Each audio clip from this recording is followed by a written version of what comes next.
welcome back to our YouTube channel, The Cool Kid with the Walker. In today's video, we are going to be talking about his delivery story, how he got here and how he ended up with cerebral palsy. Because I know a lot of people want to know how he got it and how he, be able to deal with it on a daily basis. So I hope y'all like this video, and if y'all enjoy this video, what should they do? Subscribe and hit that like button and hit that bell. Alright, so let's get to it. So first off, MJ was born at 23 weeks. I was only 5 months at the time. It was October the 24th, 2014. But I ended up having him on June the 29th, 2014.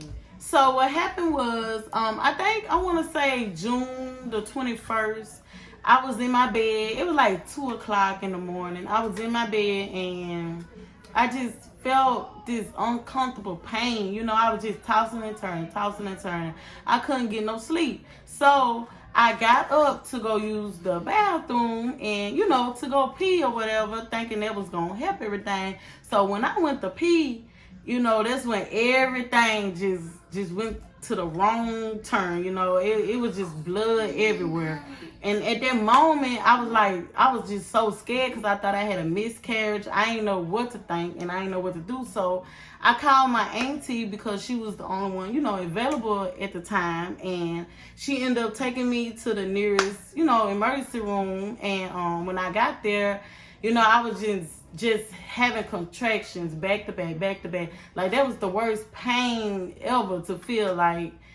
And when I got there, they tried to find his heartbeat. It took a good minute for them to find his heartbeat. And once they found it, they hurry up and shipped me off to another hospital. So when I got there, and not to mention, on my way to the hospital, I was riding in the ambulance. And when I tell you, that was the worst ride ever. Like, them pains was just, it was horrible. I barely could even take it. So when I finally got there at the other hospital, they searched again to try to find his heartbeat. And once they found it again, they gave me some medicine to try to help stop the contractions. But when they gave me the medicine and trying to stop the contractions, it helped for a little while, for a couple of days, I want to say, because I spent 6 days on bed rest in the hospital. And I want to say, like, that third day, that's when the pain came back with the contractions. And I had to lay flat straight in the hospital bed. I could not sit up. I couldn't get up to go to the bathroom. I couldn't do nothing. I couldn't even feed myself. And it felt like my legs was paralyzed because I couldn't feel nothing in my legs. So it was a very miserable time for me. And, I was scared on top of that because I didn't know, was my baby going to live or was he going to make it? And one thing I do got to mention, they had asked me, do I want them to give my baby CPR if I had them before I was 30 weeks. And I ended up saying no because I didn't know how my baby was going to be. I didn't want him to be suffering or anything like that. But thank God my sister was there to make me change my mind, because if it wasn't for her, he wouldn't be here. She the one really helped me out through that time, because I just ain't want him to suffer. So during them 6 days, I think on the 5th day, that's when my water had broke.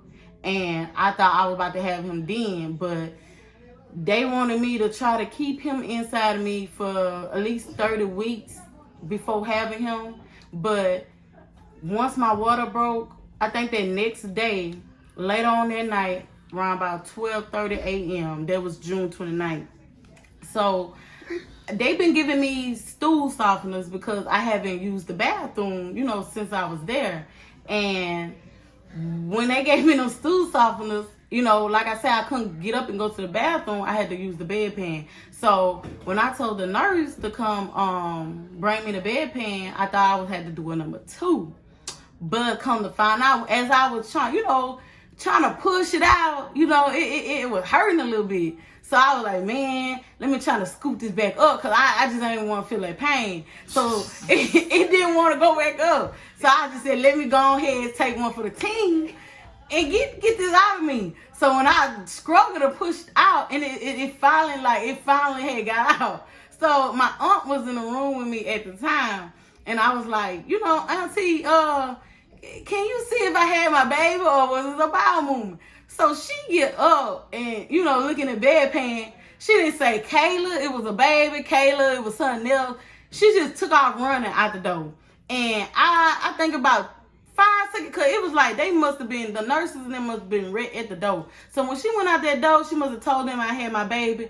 And so they bust in the room, you know. I'm like, Lord have mercy, I must have had my baby, because I didn't know. And I didn't want to look down there because I was scared. So when they came in, all I heard was them saying, hey, little baby, hey, little baby. And I was like, hey, little baby. And so they went on and cut the umbilical cord. And when I tell you they scooped him up like this, and they just ran out the door. So they ran to the NICU unit because that's where, you know, all the premature babies had to go.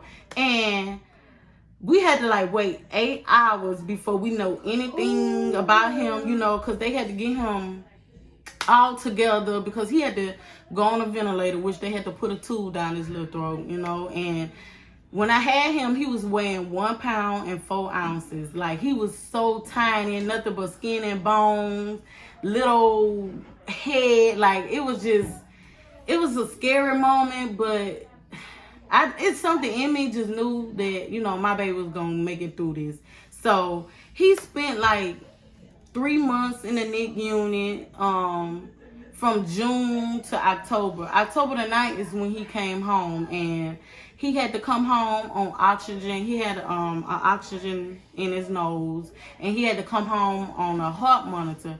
And I'm not gonna say it was easy, you know, going through that with a newborn, little premature baby, because it wasn't. Because I was scared. Half the time I could not get no sleep because, you know, I was scared. What if his heart, you know, stopped beating? What if he stopped breathing? You know, it was just a scary time. So yeah, it was hard for me to get any sleep because like it was a first time for me because, you know, that was my first pregnancy, my first baby. Like, and I was only 20 at the time. You know, I was a young parent. So when he got home, you know, we had a lot of doctor's appointments back to back. Like almost every day, every week, it was back to back. So he had to go to like an eye doctor, a neurologist. He had to go to a heart doctor because he had a heart murmur. What else he had to go to? He had to go to a pulmonary doctor for his lungs because, you know, he was on oxygen. So I say he stayed on the heart monitor and on oxygen for about, let me see, from October to February of 2015 is when he got off of it. And as the older he got, so when he was 1 year old, that's when we found out he was diagnosed with cerebral palsy.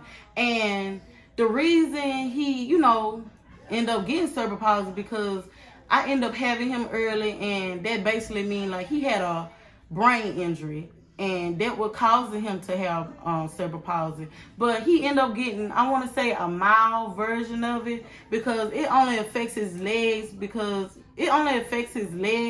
you know, to the point where he couldn't stand up on his own. He was always bent, you know, he couldn't stand up to his full length. He didn't start really crawling until like he was 2.5 years old, you know. He was delayed in talking. He was delayed in sitting up. You know, it was a lot of stuff he was delayed in.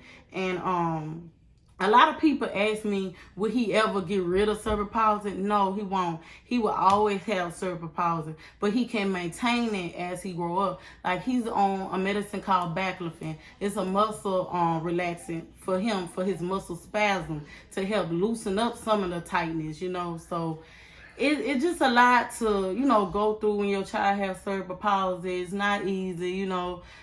Sometimes, you know, it'll have you to where you want to just, you know, you be miserable. Sometimes you be miserable and you be depressed, you know, because you don't want to see your child go through that. You want your child to do what every other child do.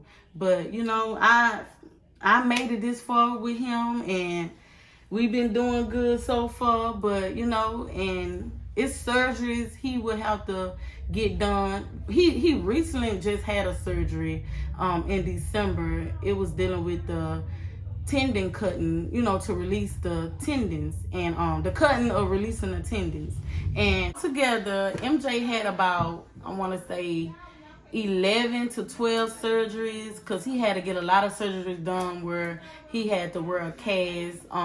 He had to get Botox shot in his legs. I think about 4 shots in each leg. And once they give him them shots, he had to wear a cast. And for about, I want to say 3 to 4 weeks, he had to wear it. Then they'll remove it. And it helped, you know, with the tightness of his muscles. But that there was like a constant thing we had to do, and I just got to the point where I didn't want to keep putting him through that. So that's why we end up doing the tendon releasing surgery. And I am just so proud of him with that surgery, you know, because he was in a lot of pain after that surgery, because they had to cut about 6 incisions on each leg, you know. So he was in a lot of pain, and I just ain't like to see him like that. And he had to put a cast on once again. He had to put a cast on. And I think he had a cast on for about almost 2 months, I want to say. So he's been through a lot, you know.